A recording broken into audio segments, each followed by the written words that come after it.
Hey guys, it's Carrie, and today is the 1-year anniversary of the Pulse Club shooting, and so I thought I should probably talk about it, especially because I didn't say anything about it last year. So I'm gonna kind of like tell you why and tell you like a little like story and experience. I talk about like how terrible it is, and it's important to remember, especially like Pride is this month, and like Columbus's Pride is this coming Saturday in a few days. Well, I mean, it's like all week, but like that's the parade and all the big festivities are really Saturday. So anyways, I was on vacation when the shooting happened last year, which is why I didn't talk about it. I was really only even vaguely aware that something had happened because we don't really like have the news on. I don't really like keep up with papers or even with like my social media that often on vacation. Like I'm mostly just at the beach, having a good time and relaxing. But someone had turned the news on the day that it happened, just like coincidentally while we were, I don't know, making dinner or getting ready to go out or something. And so I was like aware that the shooting happened, but I didn't really get the full story at that time. And someone had even, I was with, had like commented about like how terrible it was, like they singled people out and like hate and like that sort of thing, like towards the LGBT community, but it still hadn't like really registered. So vacation ends, I have like one day, I get home, I have a day like less than 24 hours, and I'm on a plane to go to a residency for school. So I'm still kind of not really like caught up on news or social media. I don't really, like I'm aware this shooting happened, but I don't really know much about it. I get to my residency, and it's a bunch of school counselors, students, and then like school counseling instructors who have been school counselors. So one of the things that they do a lot of are like demonstrations and role plays, and they talk about suicide assessment. And they did a suicide assessment role play, two of our instructors, with like the Pulse Club shooting was kind of the vehicle for it. And I'm pretty sure that both the instructors are members of the LGBT community. So it was kind of, and one of them looks very young and he played a student. And so it was like this very kind of real situation, but it still wasn't, it hadn't like really like impacted me that way. And after this little role play, one of my classmates asked me if I was okay, and I was like, yeah, like, it's fine. And she has a husband who is, I believe he's retired military, or maybe just honorably discharged, I don't know. But he was in the military and has like PTSD symptoms, and so she was talking about how like any active shooter situation is really traumatic for him, and how like she's kind of on high alert for those situations because of that. So we kind of like had that conversation. Someone else was like, hey, are you okay? And I was like, yeah, like, all right, like, sure. So the week goes on, and a few days later, they decide to do this crisis training, which was actually one of the best trainings I've ever done for anything. It was really difficult, like in a good way, like it was really challenging, but they set up like a triage. And again, they used the shooting as their vehicle. And so it was kind of like, what do you do in a situation where you're called in? It's not uncommon for counselors to be called in to assist in these situations. So, or even like between schools, sometimes if you're really close to the students, it's helpful to have like outside counselors come in to do this stuff. So we had like different triage things set up with like primary victims, tertiary victims, secondary victims, yada yada. And again, it was like, that was the kind of the situation we were given. And then we had to do counseling services. And like I said, it was a really great training.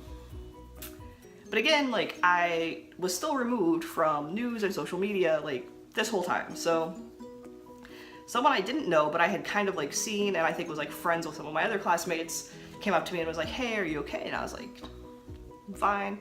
And she said something to me about like, oh, like she was having, like, I don't remember how she worded it, but she was having a difficult time with the shooting situation. And that's when it kind of hit me like, oh wait, this was like an attack on the LGBT community, and it's really impacting some people in the LGBT community. And I kind of looked around this room where all of these like school counseling students are, and it's after the like training is over, and I realized that there were several people who were most likely LGBT community members. Not that you should assume things by looking at people, but there are people like visibly also checking in, like actively checking in with other people who looked like they probably were members of the LGBT community.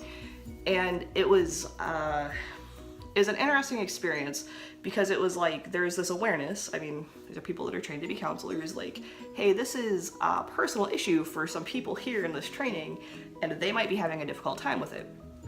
And that was kind of like, I said, like, that was the moment when I realized, like, oh, this wasn't just like some person that had like a vendetta. This was like a direct attack on LGBT community, and this is why these people are upset. And so then I kind of like backtracked, and then I got home from that training and like got a little caught up on social media and was like, okay.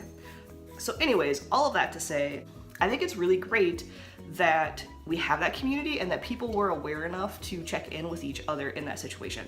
Yeah, so it's Pride Month. Some prides have already happened. Prides are still like going to be happening for the rest of the month. And it's really like, I know there are people who get really nervous or concerned going out in groups of visibly queer people, or in a situation where it's like, hey, this is a LGBT event. What if there's a shooter? What if someone attacks us? I don't really operate that way. I don't think that way. And I'm not telling you that you shouldn't be like mindful or safe, but also that's kind of like, that's what people want when they like do these big like scary attacks, is they want you to be afraid to live your life, and you can't live life like that. And so remember that you do have this huge community, and you have people that they don't know you, but because you're part of that community, they're there to support you, is I guess what I wanted to say about this. It's really a horrible tragedy. I think I read that it's like the biggest single like shooting in the US, which is crazy. I believe there were 49 people that died, and I don't know how many other people were injured just because they were out dancing. And I think it's important to also say, or to like remember, this was like a Latin night, I believe, and it was not only was it LGBT people, it was a lot of LGBT people of color who often are the victims of like these types of crimes and like acts of violence.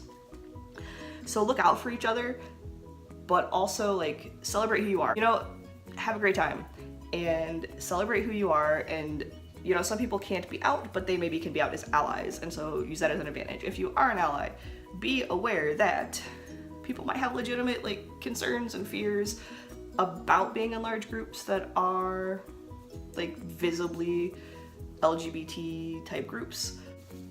And look out for your community, like the people that my training did, even though it was just a training and it was like not an actual situation, and it was a good training. And yeah, I wanted to acknowledge that this is a thing that happened. That's why, and now you know why I didn't talk about it last year. It wasn't that I was not talking about it, I was oblivious because I was traveling everywhere. Yeah, so you have to remember these things, from like Stonewall riots to Paul shooting, and keep fighting for your rights and keep living life, because that's what you're here to do. Like, don't let other people's bigotry and biases stop you from being yourself. Bye.